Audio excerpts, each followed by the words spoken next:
This week we had the Institute for Fiscal Studies publish their green budget. What's the green budget? Tell people. They do it every year, 400 pages of dense analysis of the economy, but also the public finances and tax and spending decisions. Comes out a few weeks before the budget or the autumn statement, and it's always really good and very well argued and loads of detail and can really shape the budget conversation. And it also cuts through the crap that chancellors are trying to get away with. Yeah, that as well. In my memory, basically the IFS are the sort of policemen, police officers of the fiscal political debate. They're the people who call out whether it's Labour or Conservative politicians who are not telling the truth about the public finances. It's true. Let's come to the public finances in a second. First of all, the interesting thing they say first is they think the economy is going to go into recession next year. And they're actually going over some of the ground we've talked about in recent podcasts, the fact that the rise in interest rates by the Bank of England is going to continue hitting consumers all through next year and the year after because people are going to be renegotiating fixed mortgage deals. The fact that they're saying if you have a 1% rise in underlying interest rates, that could cause a 15% fall in house prices, which would hit people's wealth and their confidence. All those things, maybe potentially inflation staying higher, as we saw this week, also leading to interest rates staying a bit higher for longer, recession next year. I think it's hard for people to get their head around this, but this is the intended impact of the Bank of England's policy. This is not something being visited on us from outer space or by some virus like COVID or global financial crash. This is the Bank of England doing its job of trying to slow the British economy and trying to walk that narrow path between a deep recession, which it obviously wants to avoid, and inflation getting out of control. And Rishi Sunak's target to get inflation down, he's only going to meet that inflation target if the economy slows and it's a bit painful for people. That's what is, as you say, intended. So the other thing that people, I think, don't necessarily appreciate is that one of the big impacts on the British economy at the moment is coming from the US economy being much stronger than people had anticipated, more resilient. And despite the Federal Reserve doing in America what the Bank of England's been doing here, which is jacking up interest rates, saying it's going to hold them higher for longer. And as a result, US government debt yield going up and interest rates being high for Americans. Despite all of that, the American economy continues to power on. And now people are thinking, gosh, that means the Federal Reserve is going to have to hold those interest rates higher for longer. Essentially, the risk-free rate, the way you can invest your money taking very little risk because you're buying US government debt and the US government's unlikely to default on that debt and get 5% or so back. And that means everything else in the economy becomes much more expensive.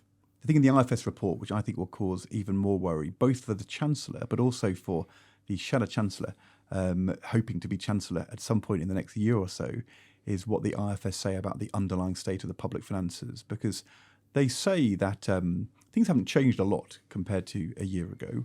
The government is just about going to meet its fiscal rules to get the level of national debt much higher than it was 10, 20 years ago, falling at the end of the next Parliament.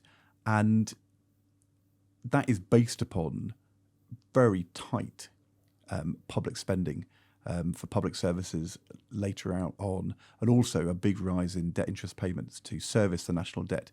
But what the IFS says is there's three taxes in there which are much less kind of certain, three big assumptions. One is that the government has said there's a temporary boost for investment through corporation tax, which is going to end. But they say if the government decides it's too painful to end it, that's £10 billion or more a year every year. Then there's also the assumption in the public finances that next spring, the government is not only going to raise fuel duty in line with inflation, but by a further 5p for every litre sold. And the IFS says this hasn't happened for years, seeing this kind of indexation. And if they don't go ahead with that, that's £6 billion a year. And then they also point out that the government is assuming they can carry on freezing the personal allowances, which is de facto increasing taxation. Let's come to that in a second. But first of all, on fuel duty, they have got a point, haven't they, the IFS, when they say, is the government going to really do fuel duty up by 5p? And if not, £6 billion a year is quite a big gap in the public finances. Well, there is absolutely no chance that Jeremy Hunt is going to increase fuel duty in the run-up to the general election. And if he tried, he would be defeated in the House of Commons, as I was just over 10 years ago when I tried to do that. And after that, I made a great virtue of freezing fuel duty. But the truth was that I had no real political option, because even then I would have been defeated in Parliament. And the Tory party was a much more easy party to manage back then. So, yes, there's pressure because they're not getting as much money in from fuel duty. And Rishi Sunak's also now declared himself to be the motorist friend. And that's where the Tory party always heads when it doesn't have much else to say. But he's not going to raise fuel duty by 5p he's a definitely- litre as the motorist friend. he's definitely not going to raise. There is an fuel issue duty. though here for me. I'm just going to ask you this. Yeah. The Office of Budget Responsibility, which Yeah. you set up, Yeah. has to produce the forecast of the public finances. Yeah. They take the government's assumptions, government's policy, and then do the forecast on that basis. But if you have something like this where patently there's no possibility the government's going to raise fuel duty by 5p over inflation next year, for the OBR to still have to produce their public finances based on that forecast, I mean, isn't that what you were trying to avoid with the OBR, the kind of impression of cooking the books? Well, I think the OBR is in a difficult situation where you can't just say whatever the Chancellor says, we're going to assume the opposite.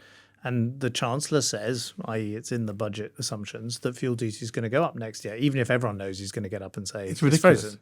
But I don't think the OBR wants to lose its authority by trying to second guess what the Chancellor is going to do. Much better to do what it does do, which is say, the Chancellor says fuel duty is going to go up. So we've put that in the books. But we should note that no Chancellor has done this for more than a decade. And so you've got to assume that that's probably not going to happen.